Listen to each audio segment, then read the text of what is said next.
Hello, today I'm talking to Danuta Kot. Good afternoon, evening. Would you like to tell us a little bit more about yourself and your books? Yes, thanks. I write crime fiction. I have actually written, hang on, 1, 2, 3, 4, 5, 6, 7, 8. I'll be publishing my 9th book in April, but I write under different names. My first books were written as Danuta and were set in South Yorkshire. And when I switched to a different location, the publishers wanted me to write under a different name. So I opted for my family name, Danuta Kot. Danuta was my married name. And currently I'm writing books set on the Humberside coast around Bridlington, Scarborough. I'm interested in that because it's one of the poorest areas of the country. And I love Bridlington, actually. It's a lovely old traditional seaside town, but it's desperately poor. And the first book in the series, which focuses on a young woman who was 19, I think, in the first book, who's had a very disrupted background. She's been homeless, and she ended up in foster care. And the other central character is a much older woman. She's 68, she's Kay, and she has fostered children with her late husband, Matt, for most of her life. And Becca is her foster daughter. Becca is troubled, prickly, aggressive, but she and Kay have a very close relationship, and I love the dynamic between them. And when I was thinking about what to write before I wrote the first book in this series, which is called Life of Ruins, I had this character Becca in my mind, and then she was prickly and she was a bit gobby, and she reminded me a lot of some of the students I used to teach, because I used to work in Rotherham and taught in a college that took in a lot of the kids from the mining villages, except of course there wasn't any mining left. And these kids had pretty tough lives, and they were absolutely great, but you know, you had to approach them in the right way. They weren't putting up with any bullshit from some middle class idiot who'd had it easy, if you know what I mean. They'd had tough lives and they knew a lot, and they expected respect for that, and they got it. And though they came in without particularly good qualifications, we used to turn them out with good. I taught A-level, GCSE and A-level. We used to turn them out with good A-level results. They were very bright, but they had so many pressures. And I wanted Becca to come from this kind of background, to be like this, only with even more deprivation. And I was interested in Bridlington because at that particular time they were shipping homeless families or families in B&B accommodation up to occupy over winter to occupy the summer accommodation that of course was empty. And so you had all these displaced people just being moved up from the south to the northern seaside town in winter, and into accommodation that was of a reasonable standard but wasn't used to being available in the winter. And an awful lot of these were either young people who were homeless or families, often teenage children. And I thought about all these kids, sort of 14, 15, 16, wandering the streets of Bridlington. And a line that appears in the books that came to my mind: if you fill an area with prey, the predators will be far behind. And I thought these kids are ripe for exploitation. And so I decided I would write a book about that. And in Life Ruins, Becca is working in Bridlington.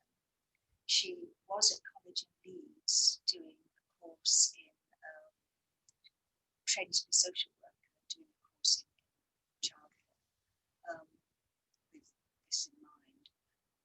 And she gets thrown out of university, out of college, because she's been making a bit of extra money by doing webcamming, solo sex camming, basically. The college finds out about it, she gets doxxed, and boom, that's it, they check her out. And Kay, her foster mother, finds her a job, uses her contacts, and Becca gets a job in a drop-in centre in Bridlington for homeless kids and other young people as well. And she resents the fact that the social workers treat her like a no nothing, but she also likes the work. She's only working behind the coffee bar, but she's starting to create relationships with some of the kids, and also getting some hostility from one of them, who seems to be a bit of a leader. And then one of the girls goes missing, and Becca realises there's something going on that she needs to find out about.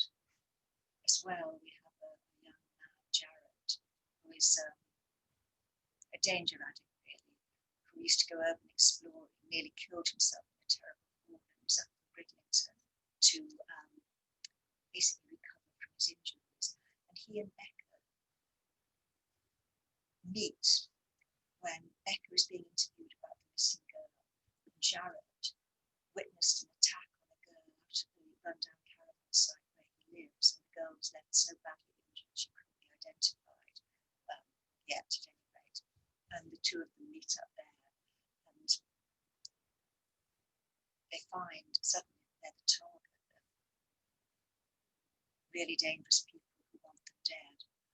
And the narrative sort of takes off from there as Becca and Jared try to find out what's going on, and at the same time try to keep out of the way of both the people who are chasing them and the police, who have reason to believe that Becca has committed a serious crime, and then it ends up in this sort of tangle, which is finally sorted out. And then this book that comes out in April, Someone Who's Me, this picks Becca up after the events of Life Ruins, and she's lost her job at the drop-in centre. She's keeping body and soul together by, she's working in a supermarket during the day and in a bar at night, but she has a new boyfriend. Right at the beginning of the story, we see this man who's actually an undercover police officer being killed, and Becca doesn't realise until then we see Becca realise that the Andy that she's thinking about meeting has been away and he's coming back that evening and everything. Well, he doesn't get in touch with her, and she doesn't know what's going on, and we realise that this is the man who was killed at the beginning. And there's parallel stories. Kay is working for a drugs charity. Becca is working in the pub where a local police officer thinks there is dodgy business going on, but he can't get in there. He sent Andy in as an undercover officer to try and find something out, and then Andy vanishes, and the story goes from there until Becca finds herself in serious danger and comes very close to getting killed towards the end. It's very difficult to explain a crime narrative because you want to avoid the spoilers. But it's watching Becca develop as well from a completely aggressive, antisocial, anti-everything person to someone who's slowly developing into a more mature adult who's sort of starting maybe to lose the chip on her shoulder. She never will. And her relationship with Kay, which swings between very combative, because Kay won't let her get away with things. Kay forces her to confront the things she's trying to avoid, but also very, very close and affectionate, because as far as Becca is concerned, Kay is her mother. And I guess they have a very typical relationship with her. A 21-year-old as Becca is now, and their mother then can be close but combative relationships. So I enjoy sort of working that relationship. And I'm working on the third book now, which has the provisional sort of working title of Snitch Bitch. Becca is accused of being a snitch in someone who isn't me. But at the end of the book, she does take up a police officer to register as an informant so she can be paid for the help that she inadvertently gave in the book. And she's continuing to do this work reluctantly and not very often, but she's beginning to see that maybe the best thing you can do if you see something bad going on is to let the police know. Whereas in Life Ruins, they were the last people she would have gone to. So that's what I'm working on. And I'm really looking forward to someone who isn't me coming out. I'll try and make sure you get a review copy. I don't know if you do reviews, but I'll try and make sure you get a review copy. And let me know what you think of it. When you wrote the first one, were you planning on writing a series? No, it was purely. It was the editor of Simon & Schuster who suggested that I turn it into a series. She liked the dynamic between Becca and Kay. She thought Becca was a terrific character, especially. She liked them both, and she wanted to see the way the relationship would develop and the way Becca's life would develop. It's one of the reasons for bringing in the police informant aspect, because I didn't want a book where someone who's not involved in crime investigation at all is constantly tripping over crime. In Life Ruins, it happens. It's very understandable the way it happens, and also in someone who isn't me. But she needs to be put in the way of it for any further books. And I thought that would be a good way through, because there's no way Becca's going to join the police. That would never happen. But I thought if she's prepared to give information and possibly work for them sometimes, she has contacts with particularly displaced and homeless kids, which is something I'm very interested in. Because I got involved with quite a lot of work with kids like that when I was working in Rotherham. And the kids who came into the college had much more secure backgrounds, very poor backgrounds, but they had, they had organised lives. But there were a lot of kids out in the community whose lives were completely disorganised and who were often almost completely detached in the sense that they were not really on anyone's books, so nobody noticed when they dropped through the net.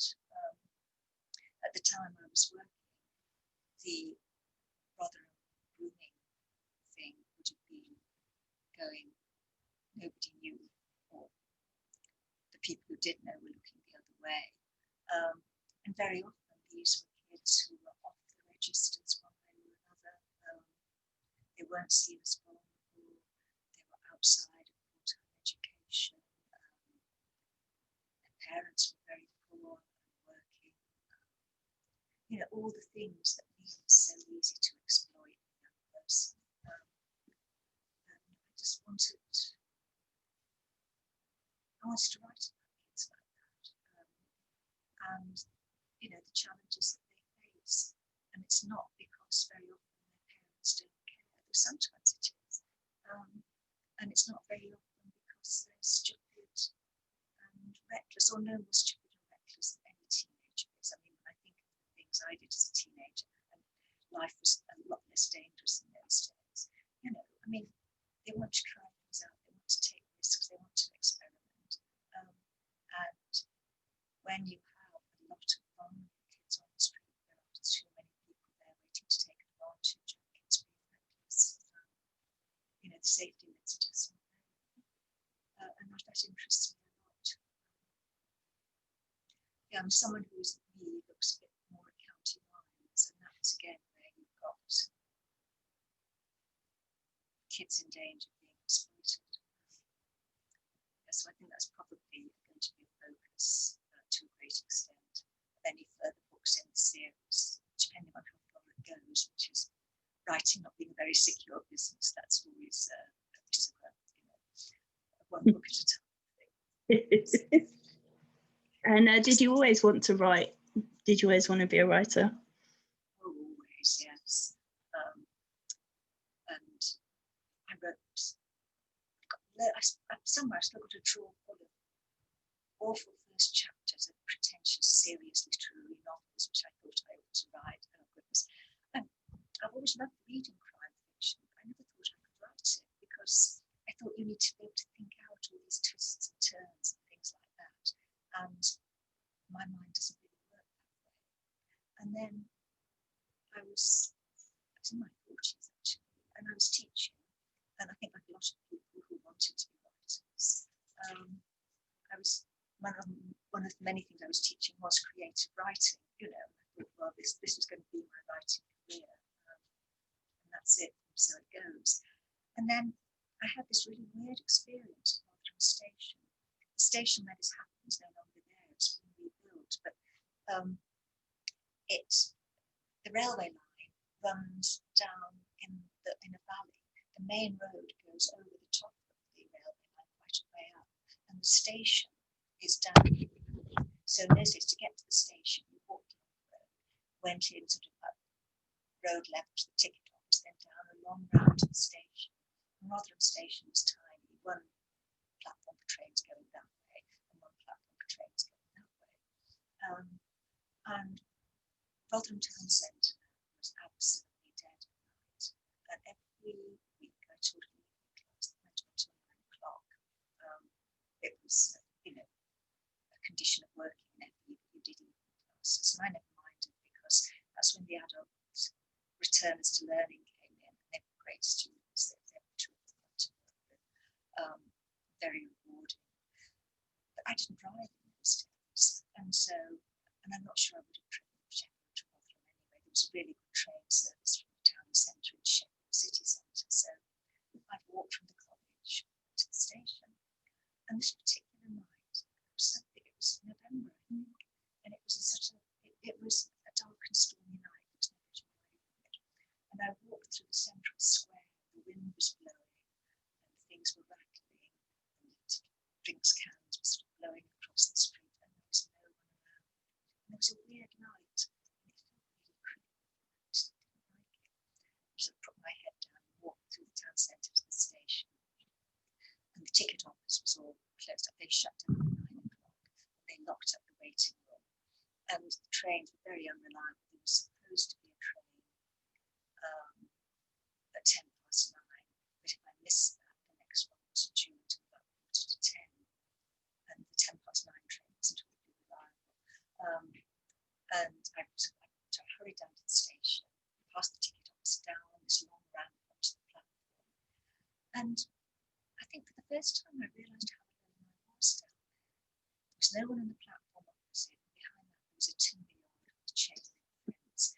Behind me there was a high wall where, sort of about 20 foot high. Behind that there was the towpath and the canal. And sort of the road went over the road bridge. It was way up there, high wall. You couldn't even hear the cars, never mind see them or any pedestrians. And I had this horrible thought. In Rotherham Central Station, no one can hear you scream. And it was that point I looked back up the ramp. It was a nice thought to have. So I looked back up the ramp, and silhouetted against the light, there was a man standing there. And he looked as though he was watching me. And he was just standing there. And he was big. And I sort of looked away. He was coming down onto the platform. And I looked again, and he was just standing there, just watching me. And I began to get really nervous. And I thought, if he comes down onto the platform, I don't think he's coming down for any good reason. What could I do? And that's when I began to get seriously frightened, because I couldn't run down the platform. There was nothing there. And I even thought of crossing the line. And then I realised that would do me no good, because if I crossed the line to the opposite platform, I'd go up the ramp outside onto the bridge, and he positioned himself in the perfect place to block my exit from that station, whichever way I went. And I was just thinking, what shall I do? But he began to walk very slowly down the ramp towards me. I just froze. And then I heard the train. The line bends. And so the first indication you get of the train is that the line starts to sing and the chain link fence starts to rattle, so you lose a train coming. And oh God, I've never been so glad. It must have been the 10 past 9 train late, because this was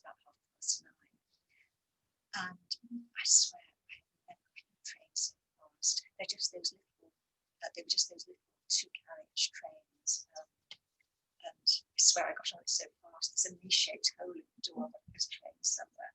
And I was on that train before the guy reached the platform. And I looked round because I wanted to catch his eye. I wanted to see him get on that train. And I wanted to give him a really dirty look because he'd given me a terrible fright. And he knew he'd given me a terrible fright. Any man in that situation would know a woman on her own would feel very vulnerable. And this has stayed with me to this day. No one got off that train. No one apart from me got on it. So what was he doing? And after the train took off, and after I'd stopped doing that, I began thinking, I'm glad I didn't think about this before I was on the train. Suppose there was a serial killer, and suppose his modus operandi is to kidnap women from deserted railway stations, and then their bodies turned up on the line sort of 2 or 3 days later. And the idea fascinated me. So I wrote it up for a writing, just as a writing exercise. I didn't think I could write crime fiction. And something happened, never happened with any of my pretentious literary novels. It just came alive. And I wrote the story more or less as this had happened to me, except the woman was a young further education lecturer. She was in her early 20s. But other than that, I told the story straight. And I realised I wanted to, and of course there was a serial killer operating in the area who did kidnap women from deserted railway stations, so that was happening as well. I really wanted to know what happened, and I thought the killer had seen her. Does she realise that? What's the effect going to be on that? Will he come after her? Will she realise it? And the only way I could answer those questions was to write the book. So that's what I did, and it was the most unplanned book in the world. And all the twists and turns that I thought I couldn't put in kind of happened as the book went on. And I can remember writing it and thinking, I hope there's a solution soon because I have no idea what's happening here. And thank goodness as I wrote it, the solution appeared. It's not so much a whodunit as a thriller. I sent it to an agent. I think the second agent I sent it to accepted it. And then 6 weeks later, HarperCollins had given me a 2-book deal. And so that first book, Only Darkness, was my debut book. And it just happened so quickly. And then that word 2-book deal sort of hit me, and I realised I'd got to do the whole thing all over again without a handy serial killer at a station to give me inspiration. So that book was a nightmare. So I did 4 books for HarperCollins as Danuta Ray, and then they asked me to do some what they called bigger books. They wanted books with an international setting because for some reason they didn't like the South Yorkshire setting. They liked the books with the setting. So I wrote 2 that had international settings. But once I'd written them, they said I would have to change my name because Danuta Ray writes books set in Sheffield.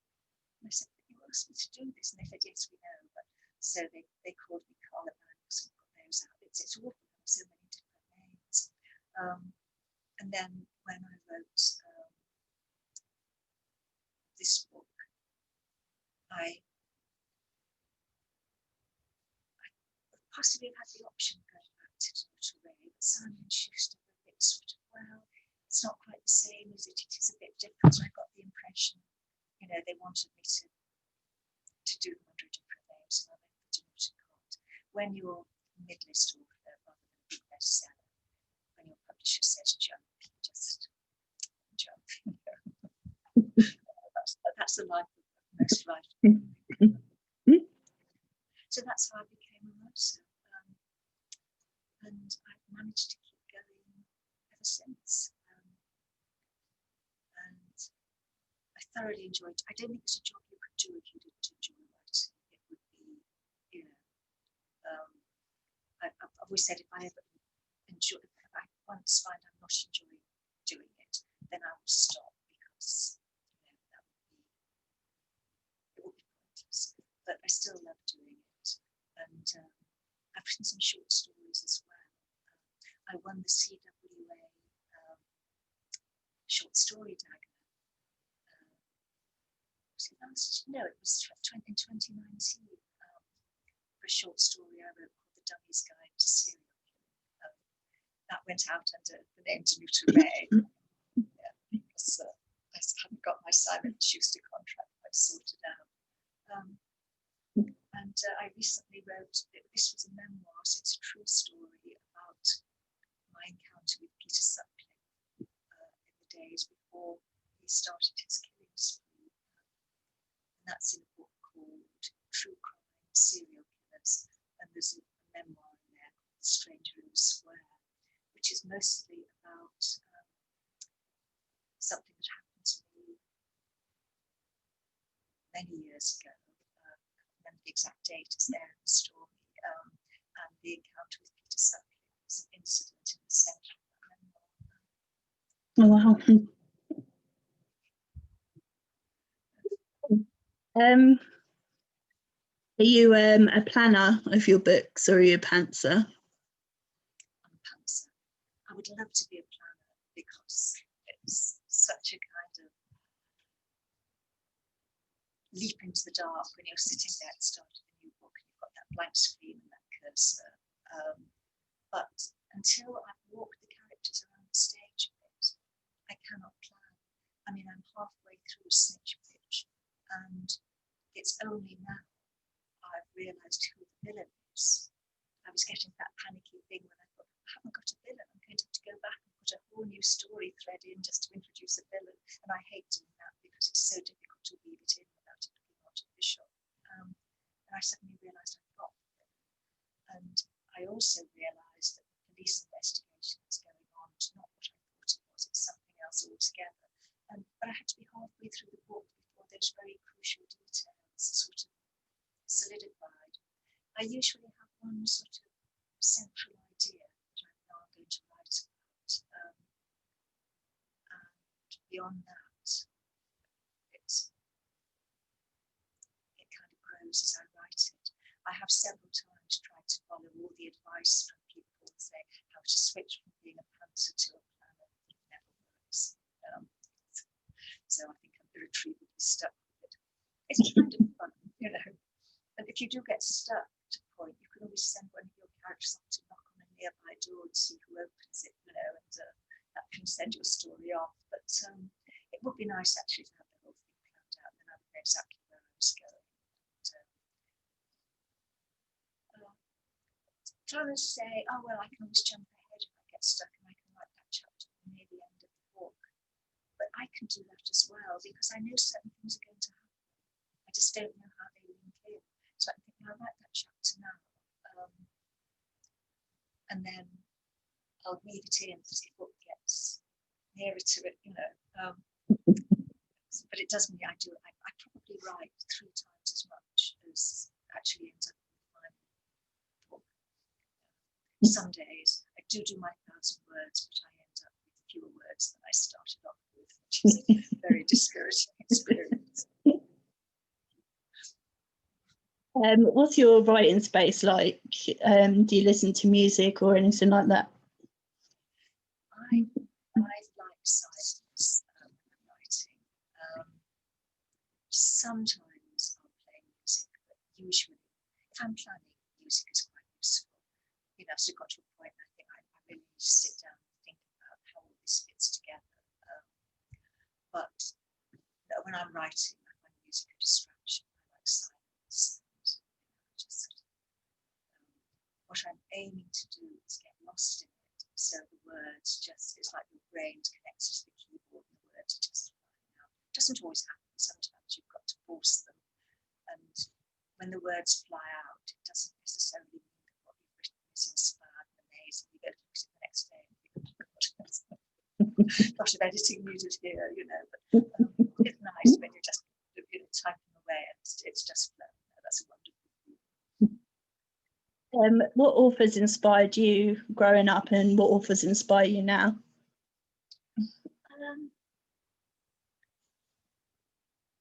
As a child, I loved slightly fantasy sort of books, things like Tom's Midnight Dawn. I loved that book, and slightly scary books.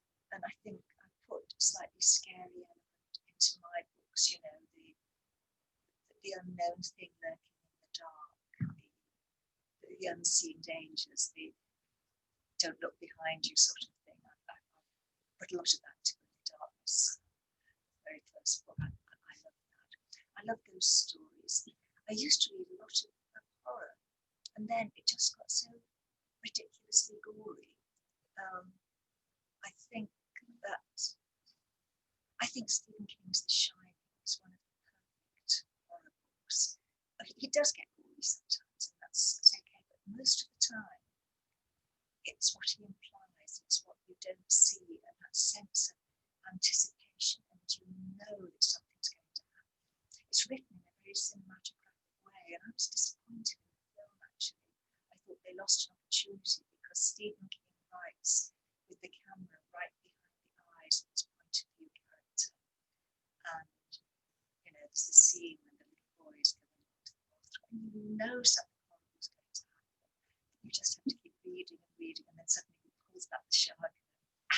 It's just brilliant. So I love things like that. For crime fiction, I actually a great fan of Agatha Christie. She's often seen as cozy and warm. And she wrote so many books that some of them are certainly not brilliant, some of them are downright bad. But when she's on top of the game, they are very, very good indeed. And sometimes she's very dark. And Five Little Pigs is a horribly dark story of murder and revenge and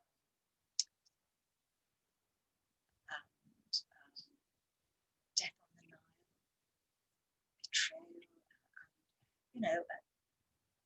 and she cheats a little bit, fair enough. She keeps me guessing. I don't think I have ever guessed an Agatha Christie. I don't necessarily read them. I can read them again because I'm not really bothered about the whodunit. That's just an interesting bonus at the end. Because when she's good, her character's fascinating. And she can tell a rattling good story. Just trying to think what other crime writers I read a lot. I like Stephen Booth. He and I share an agent. So I started reading him from his first book. I think he's very good. I like Michael Jack's historical stuff. He's another writer I like a lot. Oh, Jane Casey. Anytime Jane Casey comes out as a red letter day, I love her books. Sarah Hillary. I guess a lot of the usual suspects. I can't read quite as much crime as I used to. I don't subscribe at all to the school of thought that says I don't read other people's books because I don't want to be influenced by them. When I'm teaching creative writing, if someone says that, I always say, if you're building walls, would you not watch another wall builder at work because he wants to do the wall your own way? You can learn such a lot from the way good writers do it. That doesn't mean you copy them, but you look at the techniques and you think, if you look at the way Stephen King builds up suspense, that is absolutely amazing. Academic lot of text analysis, and I think the reason why I couldn't write a good book until I did, it was that 10 years I spent between completing my university degree and doing an awful lot of text analysis. And I just learned so much about how good texts are put together that it gave me the tools I needed. And it's nothing to do with copying or being unoriginal and things like that. It's, I was trying to build my walls starting at the top and I could never work out why it didn't work. I finally learned that no matter what kind of wall you're building, you've got to start at the bottom.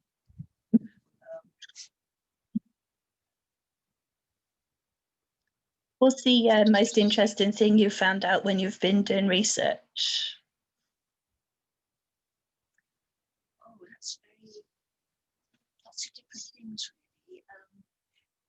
One of the Carl Banks books I wrote, The Forest of Souls, is set partly in the past in Belarus during wartime Minsk. And I went to Minsk on a research visit and I saw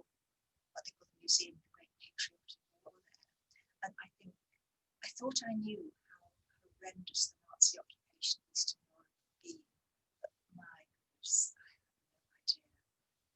Should you ever be in Minsk, and I know it's not the sort of place you drop into casually, go to that museum and look at photographs from the occupation. Just, oh, you know, and I put a lot of that into the book because I don't think we do know. There was a death camp outside Minsk called Mali Trust House, and when I was writing the book, I googled it, and there were 13 references. There are a lot more now.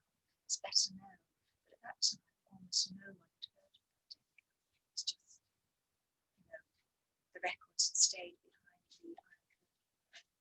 No one knew. Whereas if you Google Auschwitz, of course, you get millions and millions of references. Surprising things. I found some interesting places. I found out, and I should have known this, I guess, when I was researching over and exploring the life ruins, that there's a massive Victorian storm drain around Sheffield that you can go into. You need to wear your waders to do it, but you go down one of the rivers, the Porter Brook, there's an entrance into the drain there. And if you're brave, go by yourself. If you're a coward like me, you get someone who knows the way to show you. I think that came as a complete surprise to me. And someone took me caving, and that gave me, and I didn't attempt to do anything dangerous. It was all very safe, very, you know, simple, very easy stuff and everything. But that gave me the inspiration to write a scene that happens to the young man, Jared, in his past, when he and a friend get stuck in a narrow passage there. They're underground, they're caving. The cave is starting to flood and they're trying to get out. And the only way out is through this really narrow passage. And, I gave myself claustrophobia writing that scene, and I'm not claustrophobic. I've got to two people write to me and say it. I could hardly bear to read it, which is kind of a compliment, I guess. If you were to put yourself in your book, which character do you think you'd get on most with? I get on very well with Kay, because we have such a lot in common. I'd like to think I'd get on with Rebecca, though she would have no time for me at all to start off with. She'd dismiss me as a middle class waste of space, but I think once I got to talk to her, she'd be prepared to accept me. And I'd very much like to spend time with the heroine of my first book, Life Ruins, Debbie, the young FE lecturer, basically to tell her to get out of there as fast as you can and do something else. No life for a young woman in FE these days. Especially career now, that particular time was going down a long way. Oh, and also maybe to tell us to run like mad before the serial killer got her. Who's your hero? You mean in the world in general? Yeah, anyone. I think maybe the writer Kurt Vonnegut is one of them. I love his books, I love his philosophy. And this is going to be very cliche, but Michelle Obama, I think she's an amazing woman, and I wish she would stand for president, though I can understand very well why she doesn't. But I love Michelle Obama. I think she's such a role. Yeah, she is incredible. Yeah. Even now, she's still amazing. Yes. Yeah, I totally get that. Are you friends with lots of other authors? Yes. I'm a member of the Crime Writers Association, and before lockdown, there were lots of sort of get-togethers where you meet lots of other authors. I've kind of grouped together with other authors to do group events. Sometimes you meet people, again, you used to before lockdown, meet people at crime festivals and things like that. So I'm friendly with about a wide range of writers, particularly crime writers, obviously. One or two non-crime writers as well. And on the whole, crime writers are non-backbiting, help each other sort of group. theory is we get all the nastiness out of our systems in our books. And do you get much feedback from your readers? I get some, but not a lot. I always say, because almost invariably, if I get a letter or an email from someone, they apologise for troubling me. And I always say, you know, writers love to get the feedback. It's such, you know, it's a solitary profession and you have very little contact with your readers. You know, apart from events and things when people come up and talk to you. But even then, I think the Brits in particular are a bit diffident. You know, they sort of hang back and things like that. Waterstone says that they always sell a lot more signed copies after the event because people don't like to come and talk to the author. So I would say to anyone, if you admire a writer, if you want to say something about their books or anything like that, get in touch. They will be delighted, you know.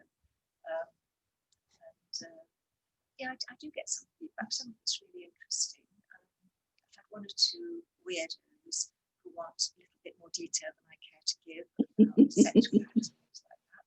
And one guy who, very helpfully, I believe the intention is very helpful, wrote to me to tell me that one of the solutions in Only Darkness wouldn't possibly work because he had the timetables for all the trains, and no matter how he looked at them, it couldn't possibly have happened that way. I refrained from saying, has anybody told you the definition of fiction? And thanked him very much for his efforts and said, I'll try to do better next time. Wow, to go to that much trouble. Yeah, I know, and it was really sweet of him to do all of that. I think he thought I was going to write another book about trains and railways, and it was really important I got it right this time.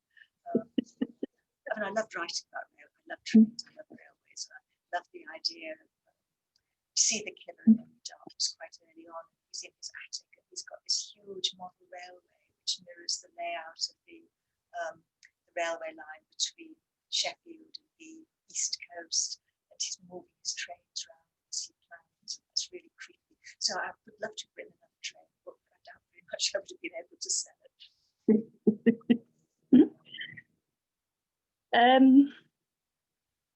What's the nicest compliment you've received? I think when someone said they loved my books because they thought the characters were so real and they loved the relationships between them. I really like that. Another one, someone said she found the settings very atmospheric. But both of those I really treasured. It's nice when people come up and say to you, I didn't guess. You know, because that means you've done your job as a crime writer and you've given them a whodunit that works. But that's not the main thing I want to do. I do want people to enjoy the personal knowledge, obviously, but I also want to give them a realistic place, realistic people that they enjoy. And the occasional person comes up and says, I did guess, I got it. Yeah, okay, right. Can't fool everybody all the time. No. Sorry. I think because crime readers, obviously they read so much, then I guess they must pick up on some of the clues. But personally, I don't try and guess. Yes. I'd rather just wait and see how it unfolds. But I guess not everyone's the same. Yes, and I think there are certain rules of things you can't do, like you can't bring in an unknown person from outside if it's going to be a whodunit, that is, to be the killer. You can no longer have identical twins. The person, I think, possibly Agatha Christie was the first one. Someone was the first one to do that, and that was okay, but you can't do that anymore. I think multiple personality is now off the list. And I'm finding that there was a big thing after Gone Girl. There was a flurry of unreliable narrators, and I think those have sort of disappeared a bit. You always find if someone writes something that's very, very successful, editors often push writers into doing the same thing. And I can't remember what it was, but it was a very successful book with a very good twist at the end of it, and shows my memory showing definite signs of aging because I can't remember the title of the book, and I can't remember what the twist was, but it was very good. And suddenly, as I also do reviewing, I've got a load of books with twists, and in some cases the twist worked. But I'm not sure I always want a twist, really. I think the good twist means that you look rather like the ending of that film, the title of which I've also forgotten, about the little boy who sees dead people. The twist of the Sixth Sense? Sorry? The Sixth Sense? One, yes, yeah. You went back and you looked at the whole film as you'd seen it in a completely different way. And that's what a good twist should do. You realise that all the way along you've been misled. But the person who misled you was played completely fair. And the kind of twist I was starting to see in some crime fiction was sort of, the villain falls off an 80-foot cliff, lands in the maw of a car crusher, and comes out as a little oxo cube size of aluminium, and yet still resurrects at the end of the book, and you think, oh, come on, give me something I can believe in. I'm happy, willing suspension of disbelief, absolutely, I go along with that, but it has to be remotely feasible. And I think the twist was starting to get a bit silly in one or two cases, and possibly spoiling a really good book, actually, and get the twist at the end. And think, oh, I didn't actually want that. Sorry, Doris has just arrived.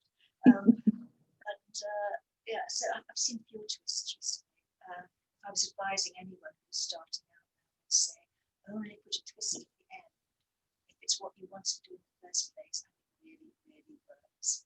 And you had the twist in your head right from the beginning, so you've written the entire book with that in mind. Have you seen the film Saw? No. That's got.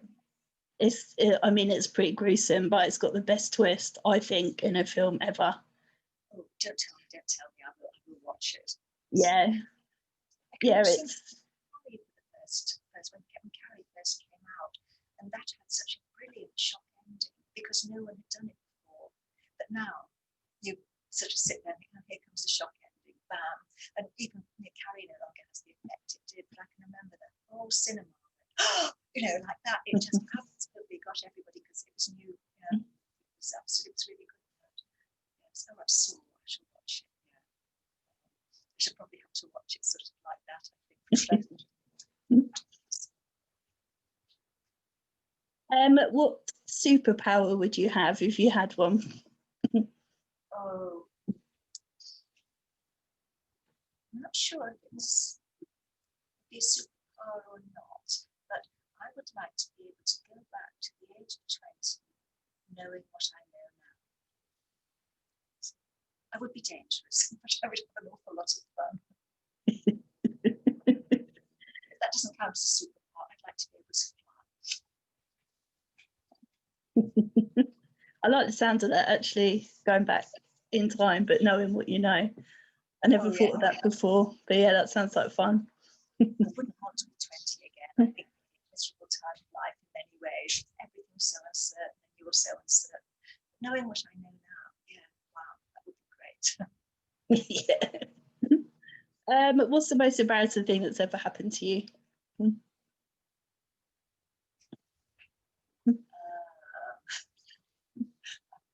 hastily censoring one or two things. I used to do a lot of, along with the writing work, I used to do a lot of academic lecturing. And I also, after working for the exam board, I used to also do courses for A-level teachers. And I'd often go to the venue and I'd stay overnight, but I didn't bother packing a suitcase because I just needed a toothbrush and a change of underwear, basically, didn't need much more than that. And I was in front of this, in the old days before PowerPoint, when you had the overhead projectors, and I was sort of writing things on the overhead projector slide, and I got something wrong and wiped it clean, and I noticed a kind of frisson around the room, and I looked and I realised I was wiping the overhead projector slide with a pair of knickers. I just lifted out of my handbag. It was really glad that hadn't happened in front of a group of students. The teachers were more course. If you were to have a dinner party with 4 famous people, who would you invite? Gosh, who would I invite? That's a difficult one. Well, I think Michelle Obama would have to be one of the guests. I mean, I would be absolutely speechless, but I would love to have her there. The late Doris Lessing was a writer I admired so much. Kurt Vonnegut as well, because I loved his books, I loved his philosophies, I loved his ideas. Let's see who the fourth person.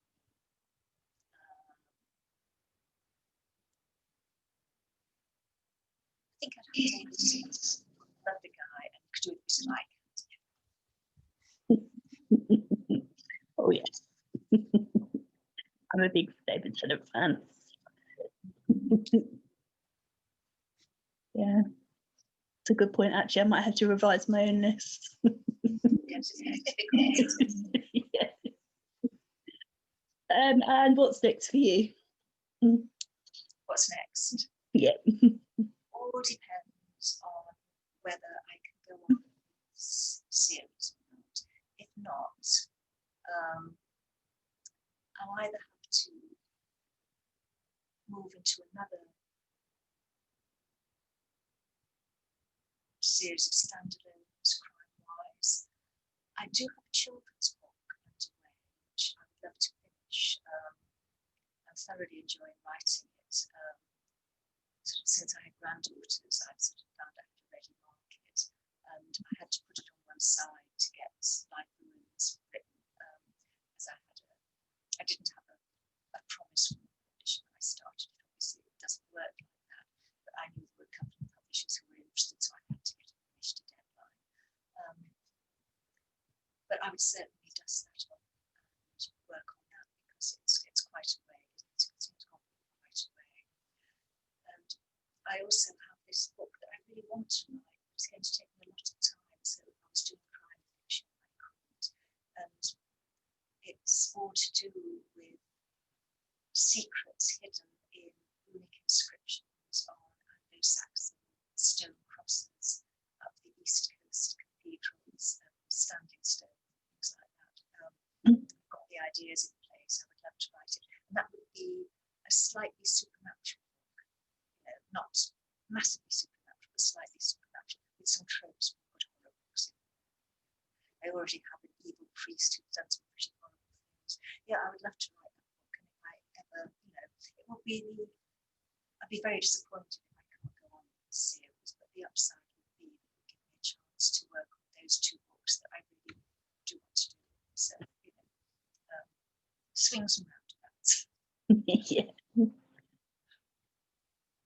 Well, I don't think I have any more questions, unless there's anything that I haven't asked you that you want to tell us about. No, I think we give the opportunity to talk about everything, really. Thank you for doing the interview with me, and you've asked some really interesting questions. I've thoroughly enjoyed it, and I'll make sure you get a copy of someone who's new. And obviously, I'll put details a bit nearer the time on the Facebook page. And just finally, do you want to tell people where they can find out more about you and your books? Right, I've got a Facebook page, Danuta Kot, Danuta Ray, Danuta Ray Up to Date. That's there. I've also got a Danuta Ray and Danuta Kot website. You can look on there, either of those. And I've got a very active personal Facebook page. I'm quite happy to accept friends on, though we tend to get into political ding-dongs on that. So if that's not what you want, go to the author page, which is called Danuta Kot, Danuta Ray. Thanks very much. Okay, thanks a lot.